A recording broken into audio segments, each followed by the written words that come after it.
So last week, we took a look at some of Trump's recent actions and executive orders and just examined whether what he was doing was illegal or not. And there was just so much to get into, we decided to make a part two. And as of this week, 26 of Trump's orders have been paused by the courts, indicating judges are at least partially sympathetic to the plaintiffs, and experts expect many of these cases will end up in front of the Supreme Court in the months to come. And this conversation is very timely because last Saturday, Trump truth socialed, "He who saves his country does not violate any law," which is an homage to Napoleon, who is obviously the Emperor of France. And this was reposted by the White House X account and is very indicative of the way that Trump and his administration are planning to run the country. Yeah, Senator Adam Schiff replied, "Spoken like a true dictator."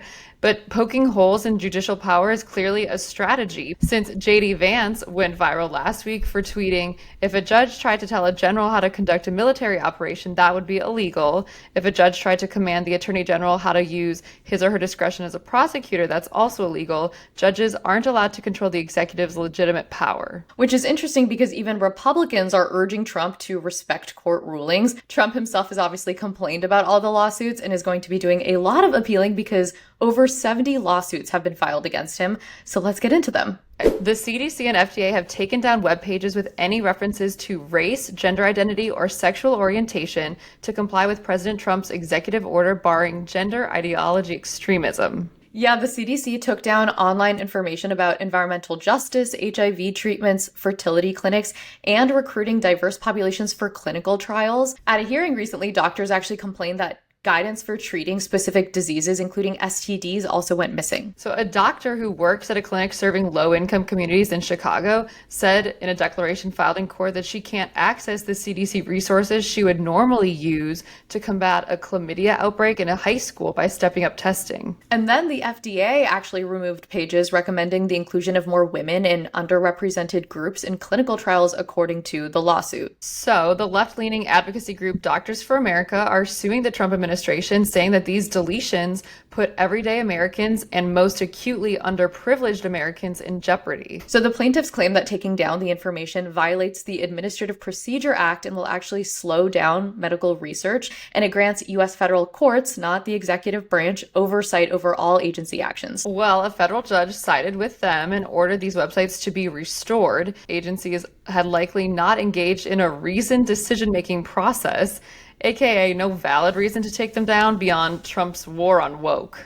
Which makes taking down these sites illegal. And speaking of Trump's war on woke, did you see that the Department of Defense actually banned Julianne Moore's children's book, Freckle-Faced Strawberry, from schools serving military families? That's so weird, I guess, because it's about inclusion, but it's literally about learning to love your freckles, and the main character is 7. She was just like everybody else, except for one thing.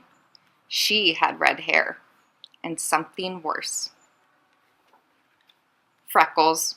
Apparently, the DoD is conducting a review on all learning materials to make sure that they're in line with Trump's orders on racial indoctrination. Last week, the Trump administration sent Ukraine a proposal requesting it hand over 50% of its mineral resources as a way to compensate for past and future U.S. military and economic aid. We're telling Ukraine they have very valuable rare earth. We want to guarantee. We're handing them money hand over fist. We're giving them equipment.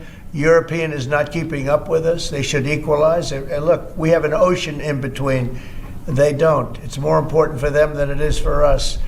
And Ukraine has some of the largest reserves of like titanium and iron ore, lithium, and other rare earth minerals that are obviously used to make EVs, cell phones, even cancer treatments. And currently, the US has been getting all of these minerals mostly from China. But obviously, the Trump administration wants to reduce its dependence on trade with China. In interviews, Trump has estimated their reserves are worth anywhere from $500 million to $500 billion. That's a big range. A senior Ukrainian official called the ask colonial in scale. But even though Zelensky rejected Trump's 50% proposal, this one is legal. Apparently, Zelensky's working on a counter-proposal that would still offer the U.S. access to the country's natural resources, but would also bolster U.S. security guarantees for Ukraine.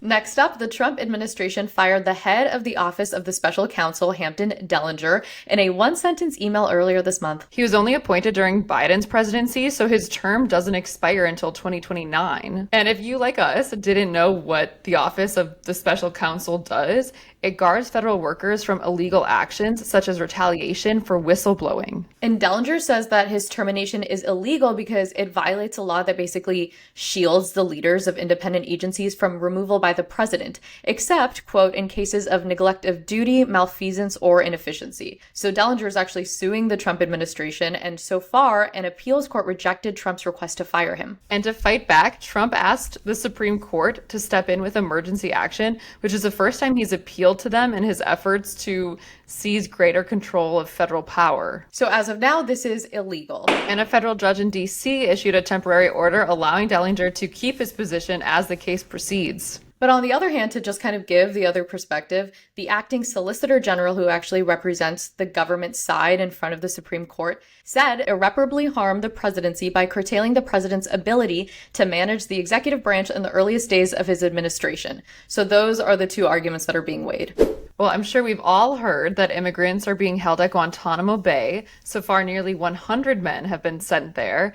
And Trump said he's only moving dangerous criminals, the worst of the worst, and alleged members of a violent Venezuelan gang. We have 30,000 beds in Guantánamo to detain the worst criminal illegal aliens threatening the American people. Some of them are so bad we don't even trust the countries to hold them, because we don't want them coming back, so we're going to send them out to Guantánamo. But CBS and other outlets have reported that the administration is also sending nonviolent, low-risk migrant detainees who have no serious criminal records or any at all. But Homeland Security said that all of these people were considered to have committed a crime by entering the U.S. illegally. But there's obviously a difference between doing that and being a violent gang member. And while a detention space for 30,000 migrants is under construction, some suspected gang members are being housed in Camp 6, which is a prison building that's only held Al-Qaeda suspects. And they're being guarded by soldiers instead of immigration officers. And so that really makes the question, is this legal critical? Because some legal experts are saying that the Trump administration is breaking the law by denying some migrants access to legal counsel and holding them in a, quote, legal black hole. So information on their identities and how long they're being kept in Guantánamo or evidence of their crimes haven't been released yet. Well, the ACLU has brought a lawsuit saying when detained in the United States, immigrant detainees have the right to access counsel. This is the normal ICE lack of transparency on steroids. Furthermore, legal experts say even if the migrants are confirmed as members of this Venezuelan gang, they still do not qualify to be held in Camp 6, which has been described as a tomb above ground. So is sending migrants to Guantánamo illegal? Inconclusive. But is preventing them from legal counsel illegal? Yes. And this will be like an ongoing situation to watch, but the latest is that a federal judge approved the blocking of 3 men that were detained in El Paso to be transferred to Guantánamo after lawyers said that they were falsely affiliated with gangs. Finally, Trump has ordered trans women to be transferred to men's prisons and end their gender-affirming care. This applies to the 16 transgender women currently housed in federal women's prisons. It's kind of crazy that this order was issued in Trump's first month and it only applies to 16 people. It just shows how much of a priority this is for this administration. So 3 transgender women actually brought this suit to DC and argued that they would face violence and sexual assault in men's prisons.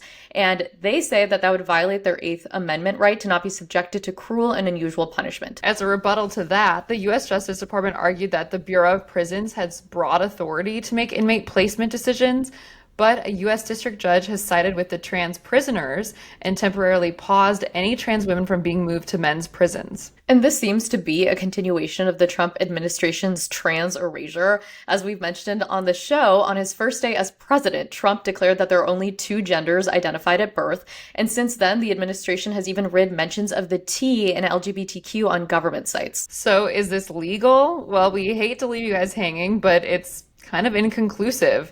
It'll come down to whether the judge views potential violence or sexual assault as cruel and unusual punishment. Once again, we ran out of time for everything Trump's been sued for, like NIH funding cuts or birthright citizenship or Doge's latest layoff scandal or so many more. And last week we discussed why Trump is doing so much so fast. It's only been like a month since he's been president. Well, another proposed lens to see all of this through is that this could be a strategy to overwhelm his opposition. So the executive branch obviously has the ability for like swift, aggressive action. We see that with Trump's seemingly endless orders, but the judicial branch is slow by design. So legal opposition might not be able to keep up with like the speed and pace of Trump. So we might see some hard to win cases slip through the cracks.